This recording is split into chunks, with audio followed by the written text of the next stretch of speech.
Que projeto é esse do deputado federal Kim Kataguiri? Ele quer vetar a prática de telemarketing. Tem alguma exceção que ele vai explicar para a gente agora que ele gravou conosco mais cedo e agora tem a justificativa. Vamos ver, Paty.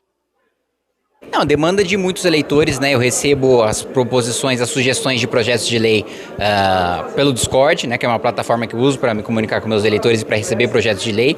E essa ideia, na realidade, é que você só receba, você pare com essa indústria que existe hoje, ilegal, de venda de dados de pessoas, de números de telefone, e-mail e por aí vai, para você importunar uma pessoa sem que você tenha sem que aquela pessoa tenha dado autorização para que a empresa entre em contato com ela, né? Que acaba, assim, causando um transtorno gigantesco. Tem celulares que são praticamente interditados por essas práticas abusivas e a ideia é justamente falar, olha, se a empresa quer fazer uma ligação para o cliente, quer tratar sobre o plano do cliente, pode até tratar sobre uma melhora no plano, uma mudança de plano, mas que pode entrar em contato desde que tenha o aceite do cliente, desde que ele seja cliente, que tenha o aceite e não que ele vá lá, compre um chip na Praça da Sé, um pendrive na Praça da Sé e saia disparando e-mails ou ligando para pessoas indiscriminadamente. O senhor falou de um assunto muito interessante. Existe uma indústria de venda de dados, de números, de listas de pessoas para se fazer essas ligações, porque às vezes você recebe número de que você nunca se cadastrou, nunca sabe de onde vem, então isso também pretende atacar esse tipo de prática, de venda de dados de pessoas. Mas sem dúvida nenhuma, né? Que já é uma prática vedada pela Lei Geral de Proteção de Dados, mas que infelizmente é como se fosse para fazer uma comparação do furto com a receptação, né? A receptação é você receber o produto de crime, você receber o produto que foi furtado, o produto que foi roubado. Sem uma punição devida, uma fiscalização primeiro e depois uma punição devida para a receptação, você mantém um incentivo econômico para que os furtos e roubos continuem acontecendo. Da mesma maneira, você incentiva que, ainda que seja crime, ainda que seja ilegal, você continue vendendo esses dados porque é economicamente viável e interessante você explorar esses dados, você explorar essa ilegalidade e vale a pena, inclusive, correr o risco de ser pego e correr o risco de responder pelo crime ou pelo ilícito civil, porque o lucro justifica, a resposta econômica justifica o cometimento daquele crime, né? Então a ideia é justamente cortar o incentivo para uma conduta que hoje já é ilegal.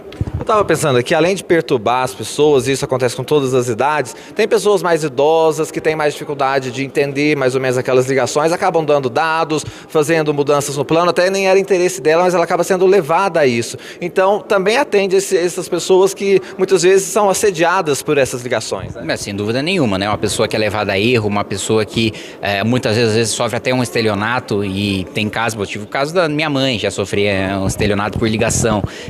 Então, o cometimento do crime, de você utilizar, primeiro de você obter, comprar ou de qualquer outra maneira obter o dado ilegal pessoal de uma pessoa, depois utilizar esse dado para fins comerciais, a ideia é justamente sufocar esse tipo de prática que não traz benefício para ninguém. E um outro ponto importante, né? Hoje com a internet, hoje com a democratização da informação, as pessoas têm acesso a produtos, têm acesso a serviços de uma maneira muito mais ativa do que antigamente. Então acho que não se justifica mais você perturbar, você acabar ali muitas vezes com o uso do celular de uma pessoa que às vezes tem que até bloquear todas as ligações de números desconhecidos, e às vezes acaba perdendo ligações importantes, porque nem todo número desconhecido é o telemarketing, às vezes é uma pessoa conhecida e tal, mas que você não registrou o telefone, mas que você acaba bloqueando para todos os números desconhecidos, porque senão você não consegue usar seu celular, né? O senhor tem um dado na justificativa do projeto, se eu não me engano, 80% das ligações do Brasil são indesejadas e muitas vezes feitas por robôs, então realmente é uma questão assim que congestiona o sistema de ligação do Brasil. Se for pensar, a grande maioria é de telefone que você não pretende atender, né? Exatamente, e esse é um contra-argumento também para aqueles que se posicionam contra o projeto e dizem que isso pode causar o desemprego no setor de telemarketing, mas como eu coloquei no dado, a maior parte hoje é automatizado, a maior parte hoje é o robô, então você não está, já não é mais um gerador de emprego como já foi no passado, já não é mais um setor fundamental da economia como foi no passado. As pessoas que trabalham com atendimento por telefone vão continuar existindo, o serviço de atendimento ao consumidor, como eu já disse, a pessoa que está cadastrada e que vai receber um novo plano, uma informação sobre o seu plano, pode continuar recebendo se o meu projeto de lei for aprovado. Agora, o que de fato cessa é você pegar um número de uma pessoa que não deu autorização para você ligar para ela, para você entrar em contato com ela e fazer propaganda de qualquer produto. A inovação do projeto do senhor, de outros mais ou menos nesse sentido, é que o senhor quer ser mais radical, por fim ao telemarketing, apenas com essa exceção de quem já é cliente e receber informações sobre este cadastro. Né? Isso, exatamente. Deputado, eu queria perguntar um pouco sobre os apoios aqui no Congresso para um projeto como esse. A gente sabe, eles falam muito de direita, esquerda e tal, mas esse projeto eu acho que vai além de polarização. Ele é um tema de direito do consumidor, de não ser perturbado. O senhor acredita que tem apoio dos colegas para passar esse projeto? Como que está a tramitação? Passa pelas comissões, depois aqui no plenário? Eu queria que o senhor contasse um pouco. Passa pelas comissões, é tramitação conclusiva, então não precisa vir para o plenário. Se todas as comissões derem parecer favorável, o projeto já pode ir direto ao Senado e depois para a sanção presidencial. E como você colocou, não é uma questão ideológica, né? É uma questão que perturba a gente de direita, de gente de esquerda, a gente de centro. Então eu não vejo nenhum grande problema para a tramitação do projeto. Acho que o tempo para tramitar é da morosidade, é da burocracia da casa. Salvo engano, o último estudo que foi feito sobre o processo legislativo demonstrou que uma lei demora em média 5 anos para ser aprovada. Então, a regra é você aprovar um projeto a partir do segundo mandato. Ainda bem que eu consegui aprovar projetos e relatórios, né, quase 50, 60 deles no primeiro mandato, mas é exceção. A regra da casa mesmo são os projetos serem mais lentos, mais morosos. E eu confesso para você que para alguns, ou até para vários projetos da casa, eu acho até bom que seja moroso, porque eu considero que sejam ruins para a população, e boa parte do meu trabalho não é só aprovar leis, porque o parlamento não deve ser também indústria de legislação, né? Não deve ser volume, deve ser qualidade, mas barrar também proposições ruins, né? Deixa eu explorar esse ponto com o senhor, que é interessante. Quando a gente procura, por exemplo, a lista dos projetos apresentados por um deputado, também não quer dizer que se tem muitos é bom. Às vezes tem menos, mas são projetos mais estudados, mais bem embasados na justificativa, tem chances reais de ser aprovado. Agora, quem apresenta muitos e não tem esse peso de justificar, acaba se perdendo também, né? Isso, exatamente. O projeto precisa ser bem embasado, o projeto precisa ser bem estudado, o projeto precisa ser bem dialogado, ele precisa ser bem estruturado, porque você não basta só a intenção. O que mais existe aqui no parlamento, não só no Parlamento Federal, mas nos outros parlamentos pelo país, é a lei com base na intenção. Eu tenho a intenção de fazer tal coisa. Agora, falta uma análise de política pública baseada em evidência. Falta você, de fato, fazer uma análise sobre aquela regulação que você está propondo, sobre aquela legislação que você está propondo e qual é o impacto que ela vai ter. E um outro ponto que é completamente ignorado pela população devido ao desconhecimento em relação ao processo legislativo é a importância da relatoria, porque no final das contas, quem dá a redação final é o relator, né? Eu, por exemplo, trabalhei durante 2 anos, você falou sobre profundidade, qualidade de projeto.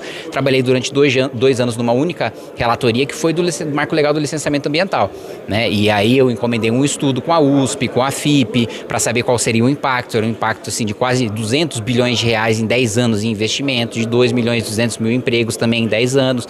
Então, uma matéria tão importante assim, que o autor já perdeu relevância, porque é um autor de 2013, que o texto original já ficou defasado, mas por tratar daquele tema é o projeto que prevalece, mas não a redação final, que é dada pelo relator, também é fundamental acompanhar para quem de fato quer se interessar por política com qualidade, independentemente do viés partidário, político, ideológico, analisar também as relatorias do deputado. Né? Sim, porque quem dá a cara para o projeto, o que passa aqui é o que o relator faz, e não o autor que, como o senhor disse, até por esse tempo de 5 anos ou mais, se perde no tempo. Às vezes ele já não está mais na casa e o projeto dele começa a ser relatado. Exatamente. Né? Às vezes muda completamente o teor do projeto. Às vezes, inclusive, isso é mais raro de acontecer porque é considerado um desrespeito aqui dentro, mas às vezes o texto do relator é diametralmente oposto ao que o autor propõe. Claro que isso é exceção aqui, porque é visto como um desgaste, como um ataque pessoal e aqui é uma casa baseada em acordos, então é difícil você ter de fato um relator que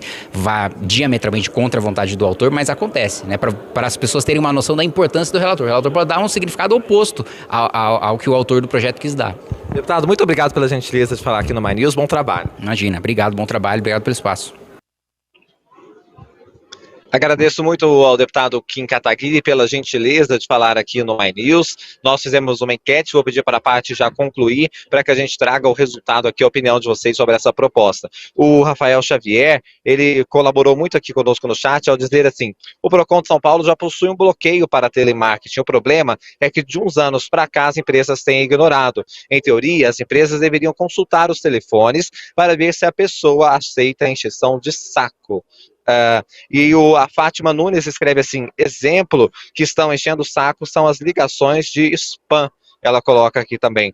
Gente, e foi tão apertado o placar dessa proposta que eu não imaginava que seria tanto.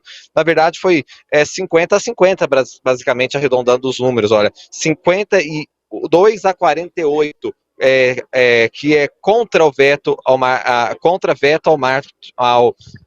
ao telemarketing. Portanto, 52% é contra este veto, que continue funcionando mais ou menos como funciona, talvez com alguns aprimoramentos. Me surpreendi com esse resultado, acho que foi o projeto que eu mais me surpreendi. Foi muito apertado, mas as pessoas são contrárias a este veto, portanto, foi colocado aqui na nossa enquete.